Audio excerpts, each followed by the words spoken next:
Assalamualaikum warahmatullahi wabarakatuh. Salam sejahtera bagi kita semua. Om Swastiastu, Om Shanti Santiom, Namo Buddhaya, salam kebajikan, salam Pancasila. Perkenalkan, nama saya Natasha Hetana Putri. Saya dari Universitas Negeri Surabaya, Prodi S1 Pendidikan Matematika, kelas 2021C dengan NIM 21030174065. Di sini saya akan menjelaskan mengenai perjuangan bangsa Indonesia melawan penjajah dengan subbab kolonialisasi Portugis dan Spanyol, serta pemerintahan kolonial Hindia Belanda. Berikut saya mulai presentasinya. Perjuangan bangsa Indonesia melawan penjajah.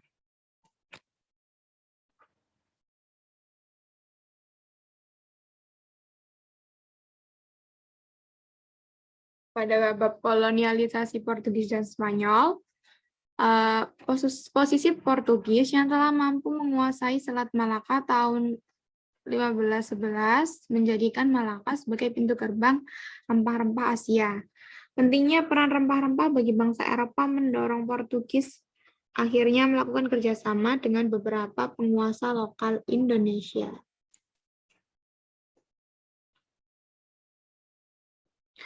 Kedatangan Spanyol pada 1521 di Maluku menjadikan persendan buruk bagi koloni Portugis.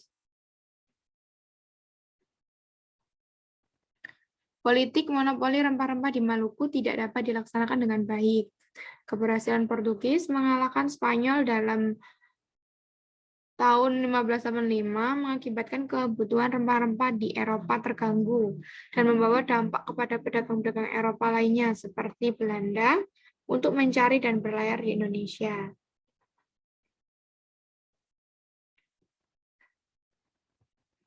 Diambil dari tim Pendidikan Pancasila UNESA tahun 2019 halaman 55. Pada pemerintahan kolonial Hindia Belanda, kedatangan Belanda pada tahun 1596 ke Indonesia menjadi titik awal untuk kolonialisme imperialisme di Indonesia, terkhusus untuk menguasai rempah-rempah. Belanda membentuk VOC pada 1602 sebagai sebuah kongsi dagang dengan tujuan agar menerapkan di dunia perdagangan internasional dengan sistem terbuka. Sebagai sebuah kongsi dagang, VOC memiliki kewenangan penuh untuk memiliki satuan militer, mencetak uang sendiri, mengadakan perjanjian dengan penguasa lokal, monopoli dagang, dan mencetak uang sendiri. Dampak negatifnya yaitu Indonesia mengalami beberapa kali penjajahan yang menerapkan praktek monopoli, kolonialisme, dan imperialisme untuk kepentingan bangsa asing. Diambil dari tim Pendidikan Pancasila UNESA tahun 2019, halaman 55. Pada kolonialisasi tadi dapat diambil sebuah nilai, yaitu salah satunya adalah nilai religi. Nilai religinya adalah keragaman agama yang dianut masyarakat Indonesia semakin banyak karena adanya pengaruh agama baru dari masyarakat Eropa, yaitu agama Katolik dan agama Protestan. Protestan. Hal ini mengakibatkan masyarakat Indonesia mampu mengawinkan agama baru sesuai dengan nilai budaya bangsa tanpa mengurangi makna dan hakikat agama itu sendiri. Bukti fisik yang menunjukkan adanya akulturasi sosial dalam penyebaran agama baru ini adalah banyaknya bangunan gereja bercorak Katolik dan Protestan di Indonesia. Di wilayah Sumatera, Indonesia bagian timur, dan Jawa Tengah menjadi pusat penyebaran agama Kristen ini. Diambil dari buku Tim Pendidikan Pancasila dari UNESA tahun 2019 halaman 56. Selanjutnya ada nilai kemanusiaan, penerapan sistem tanam paksa atau kultur sel-sel tahun 1830 sampai 1870 untuk meningkatkan ekonomi dan liberasi ekonomi tahun 1870 mendorong adanya proses eksplorasi dan eksploitasi luas di wilayah Indonesia, khususnya Jawa dan Sumatera. Diambil dari buku Tim Pendidikan Pancasila UNESA tahun 2019 halaman 57. Selanjutnya ada nilai persatuan. Patriotisme bangsa Indonesia mulai terlihat pada bentuk perlawanan lokal di berbagai wilayah Indonesia. Perjuangan lokal sebelum abad 20 bersifat kedaerahan. Sedangkan perjuangan setelah pengaruh era pemasok ke Indonesia mengubah pola pikir perjuangan bersifat lebih nasionalis atau lebih keseluruhan bangsa Indonesia. Tim MKU Pendidikan Pancasila UNESA tahun 2014 halaman 62. Perjuangan bangsa Indonesia melawan sistem penjajahan. Kemakmuran Nusantara merangsang kaum kolonialisme dan imperialisme bangsa Barat yang membutuhkan rempah-rempah mulai memasuki Indonesia, yaitu Portugis, Spanyol, Inggris, dan Belanda. Setelah keruntuhan Majapahit sebagai akibat perselisihan dan perang saudara, yang berarti nilai-nilai nasionalisme sudah ditinggalkan. Abad ke-16, agama Islam berkembang dengan pesat dengan berdirinya kerajaan-kerajaan Islam seperti Samudra Pasai dan Demak. Terbukti tidak mampu membendung tekanan Barat memasuki Indonesia. Keemasan yang telah dicapai oleh bangsa Indonesia pada zaman Sriwijaya dan Majapahit menjadi hilang. Kedaulatan negara hilang, persatuan dihancurkan, kemakmuran lenyap, wilayah diinjak-injak oleh penjajah. Saat itulah memudahkan kaum kolonialisme atau imperialisme menjejakkan kakinya di Indonesia Nusantara. Perjuangan sebelum abad ke-20. Perlawanan secara fisik pahlawan bangsa yang berjuang dengan semangat patriotik dan berjuang dengan gigih melawan penjajah. Pada abad ke-17 dan 18, perlawanan terhadap penjajah digerakkan oleh pahlawan Sultan Agung Mataram 1645, Sultan Ageng Tirtayasa dan Ki Tapa Banten 1650. Hasanuddin Makassar 1660. Iskandar Muda Aceh 1635, Untung Surapati dan Trunojoyo Jawa Timur 1670, Ibnu Iskandar Minangkabau 1680 dan lain-lain.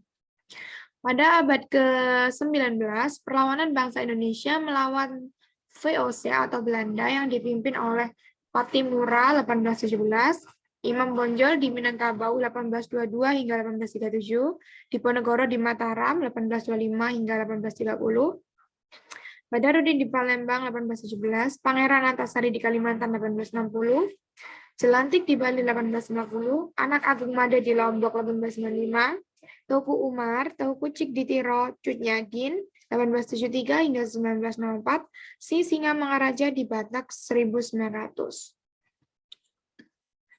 Perjuangan lokal, yakni pemberontakan masyarakat Maluku, Ternate Tidore melawan kekuasaan kolonial Portugis dan Belanda.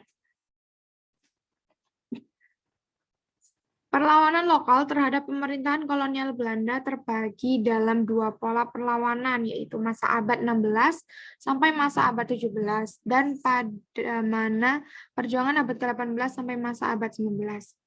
Beberapa peperangan lokal abad ke-16 seperti perlawanan Pangeran Hasanuddin, Pangeran Antasari, dan I Gusti Ketut Jelantik, Pangeran Trunojoyo, Sultan Agung Tirtayasa, dan beberapa pahlawan lainnya tidak berhasil dalam menyatukan perlawanan bangsa karena kalah dengan strategi divide et imperanya Belanda. Hal ini juga terjadi pada perlawanan lokal pada abad ke-18, seperti perlawanan Tuanku Imam Bonjol, perjuangan Perang Aceh, Perang Diponegoro, dan beberapa perlawanan lainnya. Tim Pendidikan Pancasila UNESA tahun 2019 halaman 57. Selanjutnya ada nilai keadilan yang dapat diambil. Perjuangan mewujudkan kebebasan nasional untuk bebas dari penguasa asing atau campur tangan dunia luar, dan kebebasan dari kekuatan-kekuatan internal yang tidak bersifat nasional. Tim MKU Pendidikan Pancasila UNESA tahun 2019 halaman 60. Kebebasan atau liberty sebagai keniscayaan bagi negeri-negeri terjajah agar bebas dari dominasi asing secara politik dan eksploitasi ekonomi secara terbebas dari kebijakan yang menyebabkan hancurnya kebudayaan yang berkepribadian. Tim Pendidikan Pancasila UNESA 2019 halaman 62. Faktor yang membuat pergerakan nasional ini kemudian lebih radikal adalah karena posisi yang dilakukan ditandai oleh perbedaan ras, sedangkan kebebasan diberi nilai lebih tinggi dari kesejahteraan.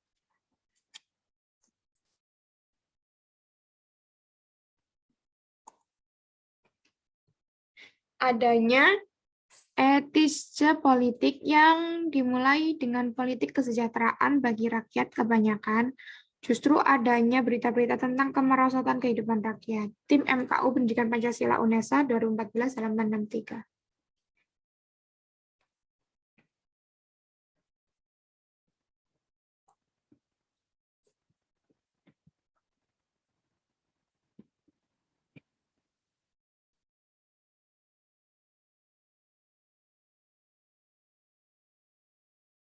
Selama periode tahun 1900 hingga 1925, banyak kemajuan serta perubahan dan bangunan-bangunan besar telah dijalankan. Kesemuanya merupakan keharusan dalam kemajuan yang tidak dapat dielakkan. Di antaranya ialah desentralisasi, perubahan pemerintahan, perbaikan kesehatan rakyat, emigrasi, perbaikan pertanian dan peternakan, dan lain-lain. Tim Pendidikan Pancasila UNESA 2019, halaman 58 hingga 59. Masa Pergerakan Nasional Indonesia. Van Deventer mencanangkan program pendidikan untuk membuat rakyat Indonesia bebas dari buta huruf dan kebodohan sehingga kelak mereka dapat memimpin sendiri bangsa dan negaranya. Tim MKU Pendidikan Pancasila UNESA 2014 halaman 64. Bentuk penyelenggaraan pendidikan pada masa kolonial ada 3, yaitu pendidikan kolonial, perguruan kebangsaan, pendidikan perguruan Islam. Pendidikan kolonial. Penyelenggaraan pendidikan pada masa kolonial. Dalam bidang pengajaran terjadi perkembangan pesat, khusus untuk kalangan tertentu saja. Pada akhir abad ke-19, terdapat 721 sekolah rendah dan 131.000 orang murid. Tim Pendidikan Pancasila UNESA tahun 2019 halaman 58 hingga 59. Anak-anak Bumi Putra mengikuti sekolah-sekolah yang terbagi menurut kelas-kelas sosial seperti bagi anak pribumi golongan bawah, bagi anak pribumi kalangan menengah, khusus bagi anak-anak Bumi Putra kalangan atas. Tim Pendidikan Pancasila UNESA tahun 2014 halaman 65. Perguruan kebangsaan merupakan perguruan kebangsaan yang didirikan oleh intelektual muda. Digunakan untuk membentuk kepribadian dan mental bangsa melalui semangat nasionalisme.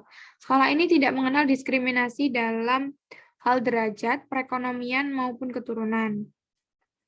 Tim MKU Pendidikan Pancasila UNESA tahun 2015 halaman 66. Perguruan-perguruannya antara lain Perguruan Taman Siswa. Sekolah ini didirikan oleh Raden Mas Suwardi Suryaningrat di Yogyakarta. Perguruan Kayu Tanam atau TNS. Sekolah ini didirikan oleh Muhammad Syafi'i tahun 1926 di Sumatera Barat. Perguruan Kesatrian.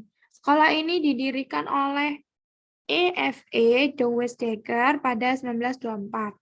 Lalu ada perguruan rakyat, diambil dari tim MKU Pendidikan Pancasila, UNESA 2014, halaman 66. Pendidikan perguruan Islam, ada Muhammadiyah, Pesantren Persatuan Islam atau PERSIS, dan Nahdlatul Ulama atau NU. Manifestasi nasionalisme atau kesadaran nasional. Perjuangan mewujudkan persatuan nasional dalam wujud persatuan dalam bidang politik, ekonomi, sosial, dan kebudayaan. Perjuangan mewujudkan kebebasan nasional untuk bebas dari campur tangan dunia luar dan kebebasan dari kekuatan-kekuatan internal yang tidak bersifat nasional. Tim Pendidikan Pancasila UNESA 2019 halaman 60. Perjuangan untuk mewujudkan keaslian, perbedaan, atau keistimewaan kepribadian suatu identitas bangsa, dan perjuangan untuk memperoleh kehormatan, kewibawaan, gengsi, dan pengaruh atau harga diri. Soekarno, 1976, halaman 5. Tim Pendidikan Pancasila UNESA 2019, halaman 60. Nilai-nilai masa pergerakan nasional Indonesia. Ada nilai religi, nilai kemanusiaan, nilai persatuan, nilai demokratis atau musyawarah, hingga nilai keadilan. Nilai religinya adalah keragaman agama dan ritual keagamaan yang berkembang dalam masyarakat, mulai dikondisikan untuk memahami permasalahan kebangsaan. Agama menjadi salah satu bagian perekat dari wujud perjuangan bangsa Indonesia untuk dapat mewujudkan kemerdekaannya melalui penanaman konsepsi jihad dan tugas manusia sebagai umat beragama untuk terus belajar. Tim MKU Pendidikan Pancasila UNESA 2014 halaman 70. Perjuangan mewujudkan cita-cita bangsa, kemerdekaan melalui suatu gerakan patriotisme modern nasionalis ini juga mengembangkan peranan wanita sebagai pejuang modern. Keragaman budaya sudah pernah diuraikan dalam tulisan Pujangga Besar Majapahit, Tim MKU Pendidikan Pancasila UNESA 2014 halaman 70. Hukum Putan Tular tentang keanekaragaman budaya dalam satu kesatuan pemerintah berdaulat, Bhinneka Tunggal Ika Tanhana Mangwa yang mengandung pengertian walaupun berbeda-beda tetapi tetap satu. Tim MKU Pendidikan Pancasila UNESA tahun 2014 halaman 70.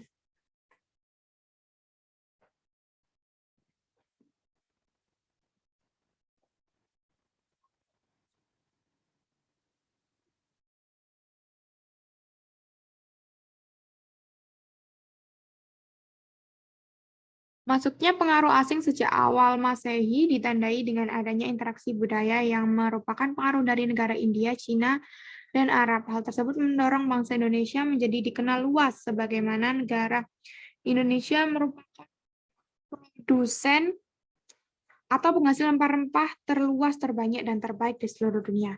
Sisi positif hal ini dapat menjadikan negara Indonesia dilirik oleh bangsa Eropa. Sisi negatifnya justru mendatangkan kesengsaraan karena terjadi eksplorasi dan eksploitasi SDA serta SDM di Indonesia secara besar-besaran. Tim MKU Pendidikan Pancasila UNESA 2014 halaman 55. Setelah masuknya Islam di Indonesia dan berakhirnya kejayaan Majapahit, masuklah bangsa Barat ke Indonesia seperti Portugis dan Spanyol, kemudian disusul oleh bangsa Belanda pada abad 16 atau tahun 1596 melalui Banten di bawah kepemimpinan Cornelis de Houtman. Alasan Belanda mendatangi negeri penghasil rempah-rempah adalah karena Belanda dilarang untuk memasuki pelabuhan Lisboa oleh negara Portugis pada saat itu. Sejak saat itu, Belanda sudah cukup berhasil dalam menguasai Indonesia. Kemudian mengembangkan diri dengan membangun suatu kongsi dagang, yaitu VOC atau Verenigde Oost-Indies. Setijo Panji 2009 halaman 33 hingga 34. Portugis dan Spanyol di Maluku. Kolonialisasi bangsa Portugis. Posisi Portugis yang menguasai Selat Malaka tahun 1511 menjadikan Malaka sebagai pintu gerbang pusat rempah-rempah Asia. Pentingnya peran rempah-rempah bagi bangsa Eropa mendorong Portugis akhirnya melakukan beberapa kerjasama dengan beberapa penguasa lokal di Indonesia. Kondisi mendorong bahwa Portugis mulai mengembangkan ekspansinya ke wilayah Maluku sebagai pusat perkebunan rempah-rempah terutama lada, pala, dan cengkeh. Tim Pendidikan Pancasila UNESA tahun 2019 halaman 54 hingga 55.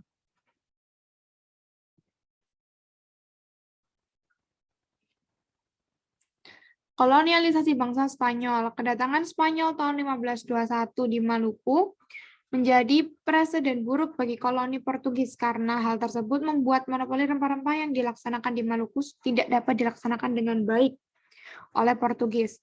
Spanyol berdagang dengan masyarakat Maluku sejak 1521 hingga 1534 melalui perjanjian Saragossa. Akhirnya Spanyol melanjutkan kolonialisasinya ke Filipina. Keberhasilan Portugis dalam mengalahkan Spanyol pada tahun 1545 mengakibatkan kebutuhan rempah-rempah di Eropa terganggu dan hal itu membawa dampak kepada pedagang bangsa Eropa dan yang lainnya. Kolonial Hindia Belanda, kedatangan Belanda tahun 1596 ke Indonesia menjadi titik awal kolonialisme imperialisnya di Indonesia. Belanda membentuk VOC pada 1602 sebagai sebuah kongsi dagang Belanda di Indonesia dengan kewenangan penuh untuk memiliki satuan militer, mencetak uang sendiri, mengadakan perjanjian dengan penguasa lokal, monopoli dagang, mencetak mata uang sendiri. Tim Pendidikan Pancasila UNESA 2019 halaman 55. Selama periode 1900 hingga 1925, banyak kemajuan serta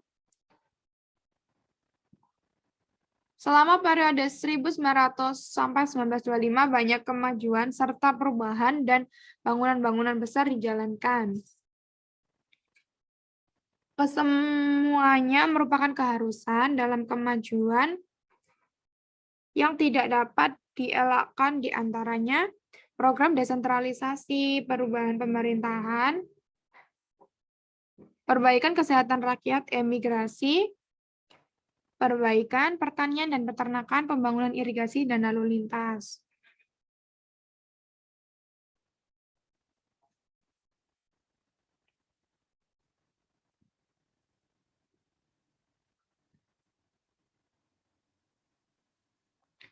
Tanggal 9 Maret 1942, Panglima Tentara Belanda di Hindia Belanda, Letnan Jenderal Ter Poorten, didampingi Gubernur Jenderal Karda Starkenborg-Stachwer, menandatangani penyerahan tidak bersyarat atau kapitulasi di Kalijati, Subang, kepada Panglima Bala Tentara Jepang ke-16, yaitu Letnan Hitoshi Imamura.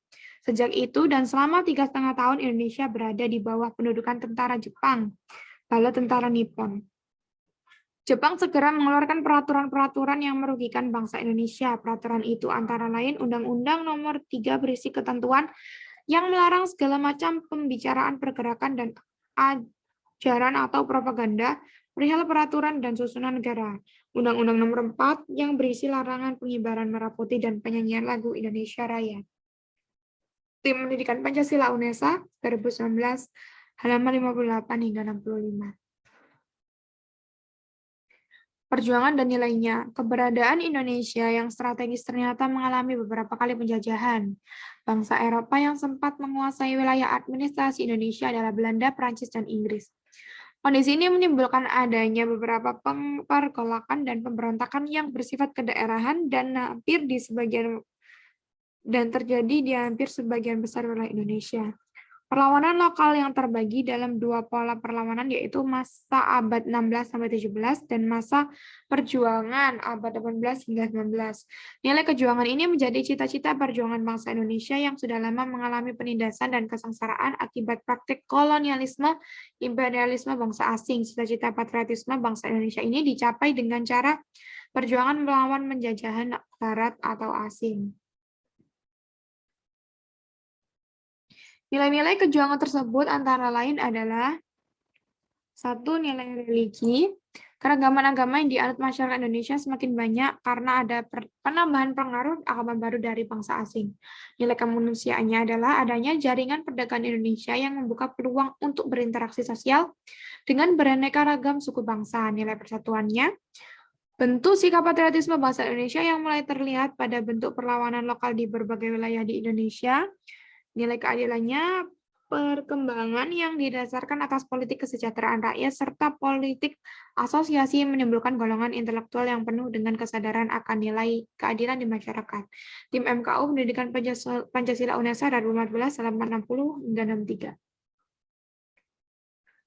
Kesimpulan, dari dua literatur yang dibaca, maka dapat disimpulkan bahwa negara Indonesia adalah penghasil rempah-rempah yang terluas, terbanyak, dan terbaik di seluruh dunia, justru membuat rakyat Indonesia menjadi terjajah dan mengalami penderitaan lahir dan batin mendalam. Menghadapi kondisi tersebut, banyak tokoh perjuangan melakukan perlawanan di berbagai daerah dan juga banyak menimbulkan berbagai nilai kejuangan di masyarakat.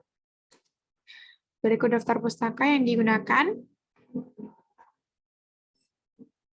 Berikut catatan pustaka yang diambil.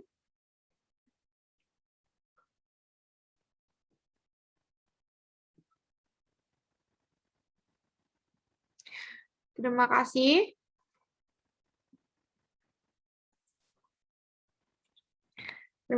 Terima kasih atas perhatian yang diberikan terhadap penjelasan dari PowerPoint yang saya tampilkan. Wassalamualaikum warahmatullahi wabarakatuh. Salam Pancasila.